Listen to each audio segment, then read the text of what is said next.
ಏನೇ ಶುರು ಮಾಡಬೇಕು ಅಂತಿದ್ರು ಇವತ್ತೇ ಶುರು ಮಾಡಿ, ಈಗಲೇ ಶುರು ಮಾಡಿ ಅಂತ ನಾನು ಯಾವಾಗ್ಲೂ ಯಾಕೆ ಹೇಳ್ತಿರ್ತೀನಿ ಅಂತ ಅಂದ್ರೆ, ನೀವು ಲೇಟ್ ಮಾಡಿದಷ್ಟು ಫಿಟ್ನೆಸ್ ಜರ್ನಿ ಟಫ್ ಆಗ್ತಾನೆ ಹೋಗುತ್ತೆ.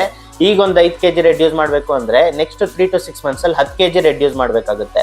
ಇವಾಗ ಟೈಮು ಜಾಸ್ತಿ ಬೇಕು, ಎಫರ್ಟು ಜಾಸ್ತಿ ಬೇಕು, ಡಯಟಿಂಗ್ ಪೀರಿಯಡ್ ಜಾಸ್ತಿ ಆಗುತ್ತೆ. ಶುಗರ್ ಬಂತು ಅಂತ ಅಂದ್ರೆ ನೀವು ರೈಸ್ ತಿಂದು ಮಾಡೋ ಫ್ಯಾಟ್ ಲಾಸ್, ರೈಸ್ ನ ಕ್ವಿಟ್ ಮಾಡಿ ಫ್ಯಾಟ್ ಲಾಸ್ ಮಾಡಬೇಕಾಗುತ್ತೆ. ಆಲ್ಕೋಹಾಲ್ ಇಂದ ಹೈ ಯೂರಿಕ್ ಆಸಿಡ್ ಆಯ್ತು ಅಂತ ಅಂದ್ರೆ ನೀವು ನಾನ್ ವೆಜ್ ತಿನ್ನಂಗಿರಲ್ಲ, ವೆಜಿಟೇರಿಯನ್ ಸೋರ್ಸ್ ಆಫ್ ಪ್ರೋಟೀನ್ ಮೇಲೆ ಡಿಪೆಂಡ್ ಆಗ್ಬೇಕಾಗುತ್ತೆ. ನೀವು ವೆಜಿಟೇರಿಯನ್ ಆಗಿ PCOD ಇಶ್ಯೂ ಇತ್ತು ಅಂತ ಅಂದ್ರೆ ಪನ್ನೀರು, ಮಿಲ್ಕ್ ಪ್ರಾಡಕ್ಟ್ ಎಲ್ಲ ಕನ್ಸ್ಯೂಮ್ ಮಾಡೋ ಹಾಗಿರಲ್ಲ.